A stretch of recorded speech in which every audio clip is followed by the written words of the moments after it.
Introducing the all-new Italiano range of pizza. Pizza Ultimo. Pizza Hut.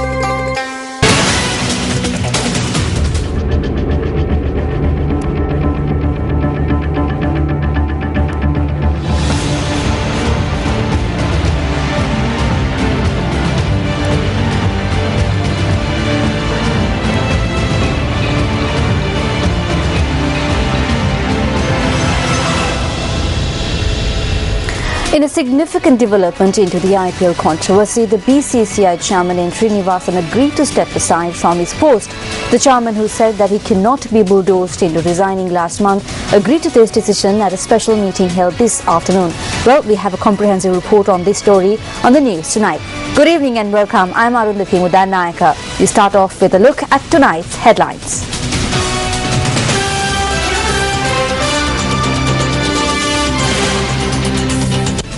A father and daughter drowned after a raft capsizes in Mihite, Ratnapura. Son reported missing. Students at the Sabaragamu University who were arrested during a protest released on bail. A man alleged to have held a woman hostage in Minuanguda killed in police fire. Late parliamentarian Dr. Jalaja Wadana is laid to rest. Sri Lanka Cricket grants international TV rights for a 2017 Indian tour to a foreign corporation, deviating from the tender procedure yet again. And now the stories in detail. As calls for his resignation as president of the Board of Control for Cricket grew louder in the wake of the arrest of his son-in-law Gurunath Meyyappan, and Srinivasan stepped aside from his position today. Indian media reports say that Srinivasan arrived at his decision during an action committee meeting of the BCCI held this afternoon. Now, incidentally, Srinivasan is the father-in-law of IPL franchise Chennai Super Kings committee member Gurunath Meyyappan, who was recently arrested on charges of involvement in match fixing in the IPL. Last month, addressing the media subsequent to the arrest of his son-in-law, Srinivasan said, and I quote, "I cannot be bulldozed into resigning," unquote.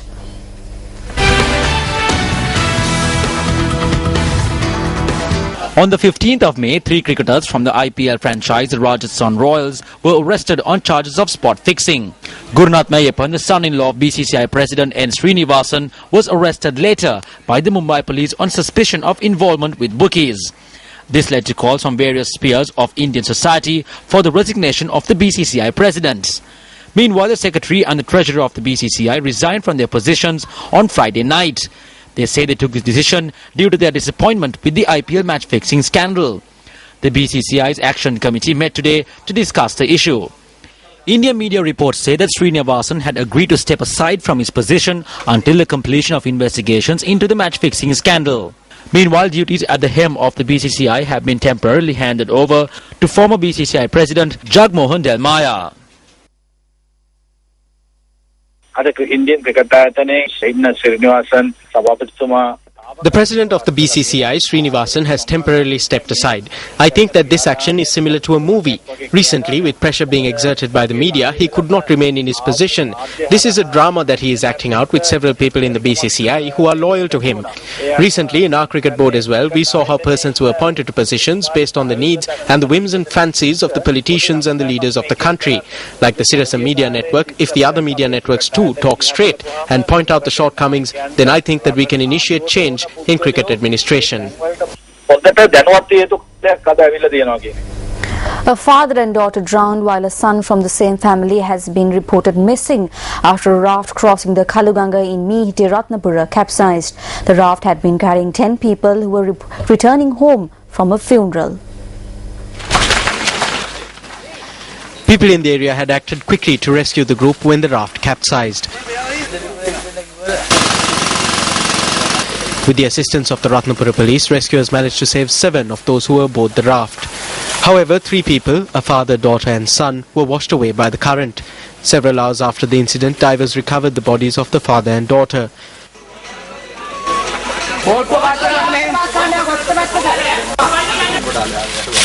As of this evening, divers were still searching for the body of the missing son. The group aboard the raft had come from Nigambu to attend a funeral in Allavatta in Ratnapura and were returning home.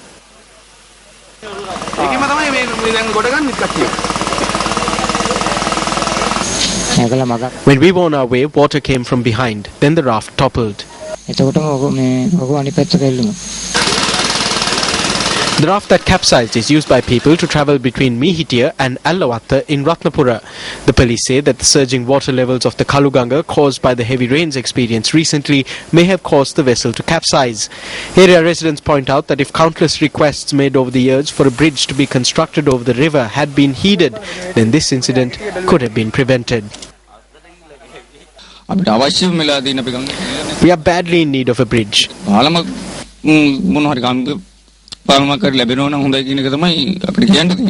However, issuing a communique, the Sabaragamu Provincial Council notes that life jackets had been provided for passengers on the raft. The communique notes that the passengers had not used these life jackets. I looked around for the life jackets, but they were not on the raft. They were at a house. There were life jackets, but we did not use them. 47-year-old Wilbert Lakshman Appuhami, a father of three, and his youngest daughter, 14-year-old Renuka Damayanti Balasurya, drowned in today's incident. They are residents of Tambaliwatta in Akkarapanaha, Nigambo. The girl was a Year 9 student at St. Sebastian's College. Their bodies are currently lying at the mortuary of the Ratnapura General Hospital. The son, 19-year-old Charit Mituranga Balasurya, is still missing.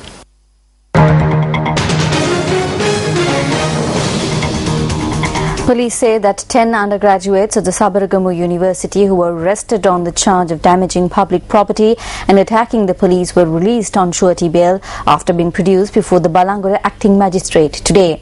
However, student organizations claim that the police attacked a peaceful student demonstration yesterday. The tense situation that arose at the Sabaragamu University premises yesterday has not hampered the activities at the university. Now, speaking to News First today, Vice Chancellor of the Sabaragamu University, Professor Mahinda Rupasinghe, has said that examinations at the social science and agricultural faculties will be conducted tomorrow as scheduled. The protesters engaged in the demonstration in the Pambahinna junction, disrupting traffic along the Badula Colombo main road against the University Governing Council's decision to suspend a group of undergraduates attached to the Sabaragamu University. Issuing a media release, the police media spokesperson noted that as a result of the protest organised by the undergraduates, 3 ambulances en route to the hospital in the area were unable to reach their destinations. The release further reads that one of the ambulances was transporting a child in critical condition. The police media spokesperson also added that when the police attempted to clear the road for the safe passage of the ambulances, the protesters had hurled stones at the police. The release also notes that subsequent to the attack launched by the protesting undergraduates, the police had used tear gas to disperse the crowd. This is the manner in which our cameras recorded the protest yesterday.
We were expressing our protest peacefully. Police attacked the protesters in an inhumane manner. They used tear gas. There was a vehicle squad of the Air Force stationed at the location. Thereafter, the police began to attack.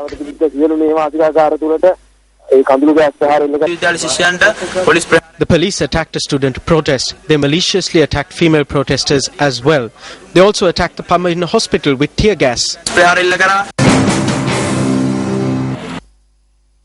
තත්වය සමතයකට පත් කරන්න කටයුතු කරනවා වෙනුවට විශ්වවිද්‍යාල පරිපාලනය ඒ වගේම ආරක්ෂක අංශ Instead of reaching a consensus, the university administration, security units and the Ministry of Higher Education wanted to use force to disperse the protesters. The security forces attacked the students who were retreating. Students who were sick were dragged out of the hostels and assaulted. The same fate befell those who were in nearby houses and shops.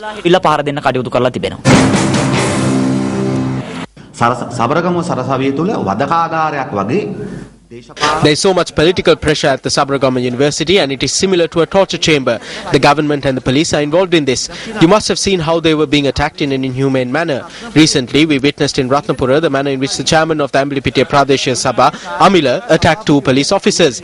The special police teams that were deployed were unable to arrest him. However, he provides voice cuts. The police is in such a state that they cannot even arrest a person who attacked one of their own officials. It is unfortunate that high-ranking officials attack university students in this manner in order to secure their positions. The chairman of the Amblipitiya Pradeshya Sabha, MK Amila, who is accused of assaulting 2 policemen in Panamara, is yet to be taken into custody. Acting police media spokesperson SSP Prashanta Jakari said 4 police teams have been deployed to apprehend the suspect chairman. Close to a week has passed since the incident where the chairman of the Amblipitiya Pradeshya Sabha allegedly assaulted 2 police officers. Acting police media spokesperson SSP Prashanta Jakari said submissions has been made to the Amblipitiya Magistrates Court regarding the incident. He reiterated that steps are being taken to arrest the suspect MK Amila. A woman and her daughter have been admitted to hospital after they were allegedly attacked by the chairman of the Ridimali at the Pradeshya Sabha. When news first inquired, the police said that they are conducting investigations based on the complaint received.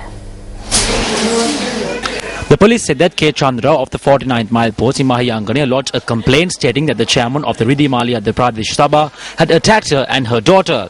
The police added that the woman and her daughter, who claim to have been attacked, are receiving treatment at the Mahayangane base hospital. I did a lot of common work for the village. He took a look at one of the roads and said it was substandard. It is not the road but the culverts that I built. Only 1/4 of funding was passed for the construction of 87 culverts. I was not asked to build the roads. He said that I'm stealing government funds and threatened to kill me. I said he should leave if he has any shame and appoint another person as chairman. At about 7:30 at night, I received a phone call and about 6 people carrying clubs entered the house and assaulted me and demanded that I apologize.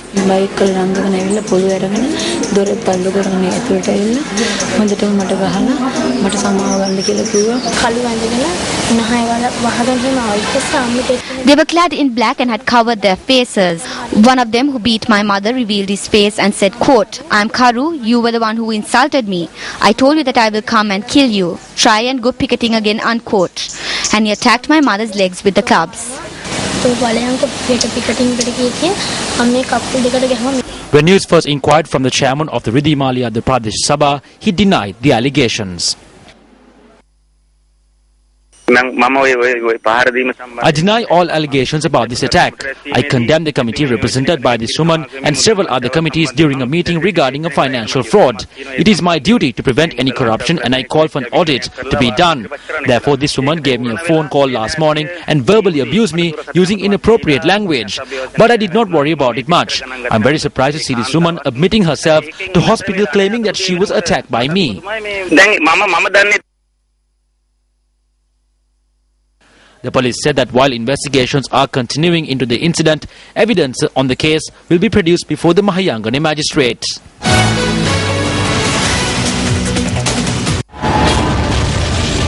Several incidents where chairmen of local government institutions charged with criminal activities. Chairman of the Tangol Pradeshya Sabha granted bail on charges of murdering a foreigner and assaulting a woman. Chairman of the Akurasa Pradeshya Sabha released on bail from charges of sexually assaulting a minor. Chairman of the Karuwala Gasweva Pradeshya Sabha arrested for assaulting the manager of the Pradeshya Sabha. Chairman of the Amblipitiya Pradeshya Sabha charged for assaulting 2 police officials. Today, chairperson of the Ridimali at the Pradeshya Sabha charged for assaulting a mother and a daughter. Is the law enforced only for the general public?